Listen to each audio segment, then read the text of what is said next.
ఓం నమ శివాయ. ఓం శ్రీ గురుభ్యో నమః. ఓం శ్రీ మాత్రే నమః. అందరికీ నమస్కారం అండి. ప్రతిరోజు రాశి ఫలాలు తెలుసుకోవడానికి ప్లీజ్ మన ఛానల్ని సబ్స్క్రైబ్ చేయండి. అలాగే వీడియోని తప్పకుండా లైక్ చేసి మన ఛానల్కి మీ వంతు సపోర్ట్ ఇవ్వండి. గోచార్య రీత్యా తులారాశి వారు ఎటువంటి శుభ అశుభ ఫలితాలు పొందుతారో తెలుసుకోవాలంటే ఈ వీడియోని స్కిప్ చేయకుండా చివరి వరకు చూడండి. తులారాశి వారు ఈ రోజున మిశ్రమ ఫలితాలను పొందుతారు. ఈ రోజున మీకు మధ్యాహ్నం 1 గంట వరకు ఉన్న కాలం అంతగా అనుకూలించదు. ఈ రోజున చంద్రబలం చాలా తక్కువగా ఉంది. అయినప్పటికీ రేపు మధ్యాహ్నం 1 గంట నుండి సూర్యుడు భాగ్యంలోకి ప్రవేశం చేయబోతున్న కారణంగా మీకు మధ్యాహ్నం నుండి ఒక రకంగా అనుకూలంగానే ఉంటుంది.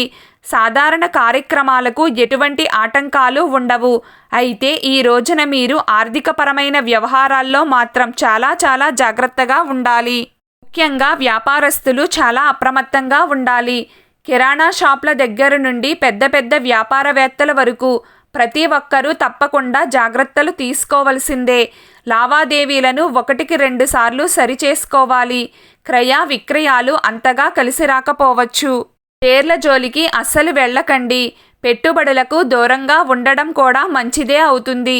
ఒక్క మాటలో చెప్పాలంటే ఈ రోజున తులారాశివారు డబ్బు విషయంలో కానీ, వ్యాపార విషయంలో కానీ, గౌరవ ప్రతిష్టల విషయంలో కానీ ఎంత జాగ్రత్తగా ఉంటే అంత మంచిది. ఈ రోజున మీరు అధిక నిరుత్సాహానికి లోనవుతారు. ఆరోగ్యపరంగా అప్రమత్తంగా ఉండాలి. కంటికి సంబంధించిన అనారోగ్య సమస్యలు ఎదురయ్యే అవకాశం ఉంది. కాబట్టి ముందుగానే తగిన జాగ్రత్తలు తీసుకోవడం మంచిది. కుటుంబ సభ్యులతో కూడా ప్రేమగా ఉండే ప్రయత్నం చేయండి. ఊరికే చిరాకు పడవద్దు.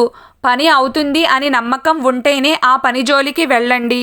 ముందు చూపు లేకుండా పనులు చేస్తే సమయం మరియు కష్టం వృధా అవ్వడం తప్ప మరో ఫలితం ఉండదు. అలాగే ఇంటి పెద్దలతో తగాదాలు విభేదాలు రాకుండా తగిన జాగ్రత్తలు తీసుకోవాలి.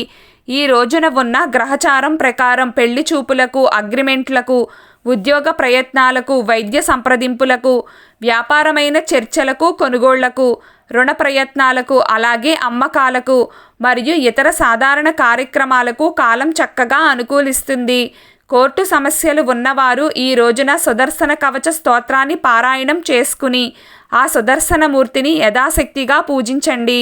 తరువాత మరుసటి రోజు నుండి అప్పుడప్పుడు సుదర్శన కవచ స్తోత్రాన్ని వింటూ ఉండండి. ఇలా చేయడం వలన కోర్టు కేసుల్లో త్వరగా విజయం ప్రాప్తిస్తుంది. ఈరోజు ఓం శనిదేవాయ నమః అనే మంత్రాన్ని పదే జపిస్తూ ఉంటారో వారికి అనారోగ్య సమస్యలు దూరం అవుతాయి. క్రీడాకారులకు విజయం ప్రాప్తిస్తుంది.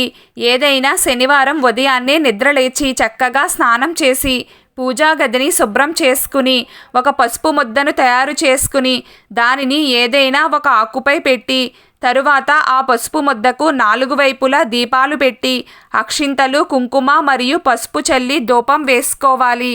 ఆ పసుపు ముద్దను జ్యేష్ఠాదేవిగా భావించి పూజ చేయాలి.